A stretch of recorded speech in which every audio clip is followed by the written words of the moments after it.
오늘 우리에게 주신 하나님의 말씀 보도록 하겠습니다. 데살로니가전서 2장 9절로 20절 말씀입니다. 생명의 샘가 2월 16일 수요일 말씀 사역에 대한 감사 함께 읽겠습니다. 형제들아 우리의 수고와 애쓴 것을 너희가 기억하리니 너희 아무에게도 폐를 끼치지 아니하려고 밤낮으로 일하면서 너희에게 하나님의 복음을 전하였노라. 우리가 너희 믿는 자들을 향하여 어떻게 거룩하고 옳고 흠없이 행하였는지에 대하여 너희가 증인이요 하나님도 그러하시도다. 너희도 아는 바와 같이 우리가 너희 각 사람에게 아버지가 자기 자녀에게 하듯 권면하고 위로하고 경계하노니 이는 너희를 부르사 자기 나라와 영광에 이르게 하시는 하나님께 합당히 행하게 하려 함이라. 그러므로 우리가 하나님께 끊임없이 감사함은 너희가 우리에게 들은 바 하나님의 말씀을 받을 때에 사람의 말로 받지 아니하고 하나님의 말씀으로 받음이니 진실로 그러하도다. 이 말씀이 또한 너희 믿는 자 가운데에서 역사하느니라. 형제들아 너희가 그리스도 예수 안에서 유대에 있는 하나님의 교회들을 본받은 자 되었으니 그들이 유대인들에게 고난을 받음과 같이 너희도 너희 동족에게서 동일한 고난을 받았느니라. 유대인은 주 예수와 선지자들을 죽이고 우리를 쫓아내고 하나님을 기쁘시게 하지 아니하고 모든 사람에게 대적이 되어 우리가 이방인에게 말하여 구원받게 함을 그들이 금하여 자기 죄를 항상 채움에 노하심이 끝까지 그들에게 임하였느니라. 형제들아 우리가 잠시 너희를 떠난 것은 얼굴이요 마음은 아니니 너희 얼굴 보기를 열정으로 더욱 힘썼노라. 그러므로 나 바울은 한 번, 두 번 너희에게 가고자 하였으나 사탄이 우리를 막았도다.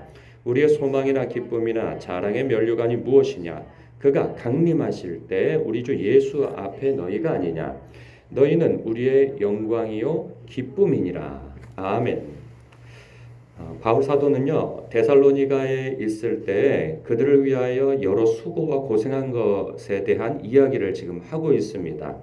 그 수고에 대해서 1절에 보면 빌립보 지역에서 고난과 능욕을 당했다고 해요. 그리고 데살로니가에서 또한 많은 싸움을 싸웠다는 이야기를 합니다. 이 영적인 싸움뿐만 아니라 핍박을 감수하면서 복음을 전했다는 거죠. 그들에게. 그러면서 9절에 이렇게 얘기를 합니다. 우리의 수고와 애쓴 것을 너희가 기억할 것이다. 너희 아무에게도 폐를 끼치지 아니하고 밤낮으로 일하면서 너희에게 하나님의 복음을 전했다. 그러니까 얼마나 그들이 수고를 했는가에 대한 이야기를 계속하고 있어요. 그리고 10절에 보면 우리가 너희 믿는 자들을 향하여 어떻게 거룩하고 옳고 흠없이 행하였는지에 대하여 너희가 증인이다. 하나님도 알고 계신다. 너희들 때문에 우리가 너희들을 위하여서 말하는 것과 먹는 것과 보는 것과 행하는 것, 그 모든 것들이 그들에서 너희들에게서 책 잡힐 만한 아무런 행동을 하지 않았고 너희들이 보기에도 아주 경건하고 거룩한 행동을 하느라 무척 애쓴 우리들이었다. 이런 얘기를 합니다. 뿐만 아니라 11절에 너희도 아는 바와 같이 우리가 너희 각 사람에게 아버지가 자기 자녀에게 하듯 권면하고 위로하고 경계했다. 마음을 다하고 뜻을 다하고 힘을 다해서 너희들을 사랑했다 하는 이야기를 하는 거죠. 아비가 자식을 사랑하여서 그 어떤 영적인 경계를 하고 무엇을 가려야 되고 무엇을 하지 말아야 되고 무엇을 해야 하고 하는 것에 대해서 세심히 그들을 살폈다 하는 이야기를 하고 있어요. 그리고 이어서 또 이런 얘기를 하죠. 17절에 보면 형제들아 우리가 잠시 너희를 떠난 것은 얼굴이요 마음은 아니니 너희 얼굴 보기를 열정으로 더욱 힘썼노라. 그러므로 나 바울은 한두 번 너희에게 가고자 하였으나 사탄이 우리를 막았도다. 사탄이 우리를 막았다는 것은 영적인 세계에서 악한 마귀가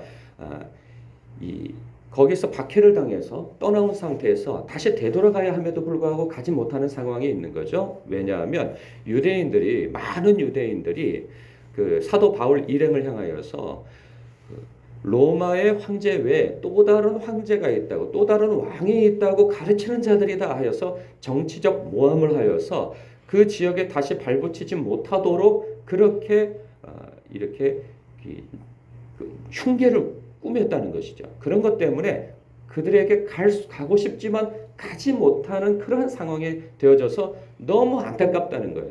내가 몸은 가지 못하나 마음은 여러분들과 함께 있는 그 절절한 마음을 알아주십시오 라고 얘기합니다.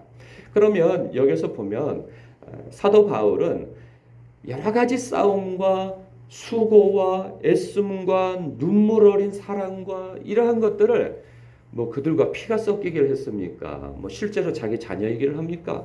뭐 가족이기를 합니까? 아무것도 아니에요. 그런데 왜 그들에 대하여서 이렇게 수고와 애씀과 눈물 어린 그러한 사랑을 그렇게 쏟아붓는가? 그 자기가 심지어는 자기가 일까지 해가지고 자기 자신을 위해서 그 돈을 쓰는 게 아니라 그 사람들을 위하여서 돈을 쓰기까지 하여서 모든 수고와 애씀을 아끼지 않고 하는 이유가 무엇인가? 오늘 우리가 그것에 대해서 묵상해야 하는 것입니다. 아, 이 사람 굉장히 고생스럽네. 아이고, 이렇게 힘들 수가, 이렇게 애쓸 수가. 이게 초점이 아니고 초점은 여기에 있어요. 왜 사도 바울이 그렇게 수고와 애씀과 눈물과 사랑 어린 행동을 하는가? 데살로니가 사람들에게 왜 그러는가? 그것은 어제 본문에 사실이 있어요. 그 4절에 보면 이래요. 오직 하나님께 옳게 여기심을 입어 복음을 위탁받았기 때문이라는 거예요. 왜 내가 이런 수고를 하는가? 하나님으로부터 복음을 위탁받았고, 그리고 이와 같이 말함은 사람을 기쁘게 하려 함이 아니요 오직 우리 마음을 감찰하시는 하나님을 기쁘시게 하려 함이라. 복음을 전하는 것은, 내가 여러분들에게 이렇게 수고와 애씀과 눈물 어린 사랑을 행하는 것은 바로 여러분에게 복음을 전하라고 하나님께서 나에게, 우리에게 위탁하셨기 때문인 거예요. 예수의 복음을 전하라고 위탁받은 우리이기 때문에 그렇게 한다는 것이 1차적인 이유이고요. 그리고 그렇게 복음을 전하는 것이 하나님의 기쁨이 되어지기 때문에, 그것이 하나님의 소원이기 때문에 그렇게 한다는 거예요. 하나님의 소원은 디모데전서 2장에서도 나와 있어요. 하나님은 모든 사람이 구원을 받으며 진리를 아는 데에 이르기를 원하시느니라. 모든 사람이 구원을 받기 원하시고 진리를 아는 데에 이르기. 진리가 무엇이겠어요? 예수 그리스도로 말미암아 영생을 얻는 거죠. 하나님께로 가는 길에 들어오는 거예요. 그것이 하나님의 소원이라는 거예요. 이 소원을 사도 바울이 알고 있는 거예요. 그래서 우리가 이 수고를 한다는 거예요. 그리고 이유가 또 있어요. 오늘 본문 말씀에서 이것을 주목해 보아야 하는 거예요. 그것이 무엇이냐면 19절과 20절인 거예요. 우리의 소망이나 기쁨이나 자랑의 면류관이 무엇이냐? 그가 강림하실 때에 우리 주 예수 앞에 너희가 아니냐? 너희는 우리의 영광이요 기쁨이니라. 하나님의 기쁨이 복음을 전하여서 많은 사람들이 주께로 돌아오게 하는 것이라고 하는 것을 사도 바울은 알고 있는 거예요. 하나님의 소원이 무엇인지, 기쁨이 무엇인지를 알기에 그가 이 수고와 애씀과 눈물 어린 사랑을 한다는 것이죠. 우리가 볼 때에는, 보통 사람들이 볼 때는 아이고 그렇게 애쓰고 힘든 일을 왜 해? 나는 못해. 그러나 이것은 사도 바울은요, 힘들어서 하는 게 아니라는 거예요. 기쁨으로 한다는 거죠. 그리고 나의 면류관이 무엇인지를 알고 마지막 때 하나님 앞에 결산을 받을 때 나의 상급이 무엇인지를 알기 때문에 그것이 소망이고 기쁨이고 자랑의 면류관이고 나의 영광이라는 것을 알기 때문에 이렇게 한다는 거예요. 여러분, 자기가 얻을 상이 무엇이고 그리고 무엇이 나의 영광이 되어지는 것을 아는 사람은 그것을 위해서 전심을 다하게 되어 있어요. 모르니까 안 하는 거죠. 사람은 자기에게 유익이 되어진다고 한다면 생명을 다해서 그것을 쟁취하기 위해서 애쓰는 게 사람이에요. 그런데 오늘 본문에서 우리가 그렇게 쟁취하려고 애쓰고 수고하고 눈물 어린 사랑과 그 모든 수고를 아끼지 말아야 할 것이 무엇인지를 여실히 보여주고 있는 거예요. 속고 있다면 속지 말라고도 말씀하고 있는 것이죠. 모든 성도가 마치 사도 바울, 이건 사도 바울에게만 주어지는 것이 아니죠. 마찬가지로 예수님께서 모든 믿는 자들에게 하늘과 땅의 모든 권세를 내게 주셨으니 너희는 가서 모든 족속으로 제자를 삼아 아버지와 아들과 성령의 이름으로 세례를 베풀고 내가 너희에게 분부한 모든 것을 가르쳐 지키게 하라. 말씀을 주셨거든요. 우리도 비켜갈 수가 없어요. 그것이 예수님께서 우리에게 주신 대사명이고요. 하나님의 소원은 아까 말씀드린 바처럼 하나님은 모든 사람이 구원을 받으며 진리를 하는 데 이르기를 원하시느니라. 이게 하나님의 소원이고 이 일을 행할 때 하나님이 기뻐하신다는 거예요. 그리고 예수님께서 재림하실 때에 우리가 그분 앞에 서게 되어지면 우리의 행한 일들을 결산하게 되어지는데 그때 우리의 면류관이 무엇이냐? 그리고 우리의 소망과 영광이 무엇이냐? 바로 얼마나 우리에게 맡겨진 그 대사명과 그리고 하나님의 기쁨에 동참하여서 일하여 그 영혼을 건져 올렸는가, 주님 앞에 올려드렸는가 하는 것이 우리의 면류관이 된다는 거죠. 목사님, 성품도 있지 않습니까? 하나님을 기뻐하는 일도 있지 않습니까? 예, 맞아요.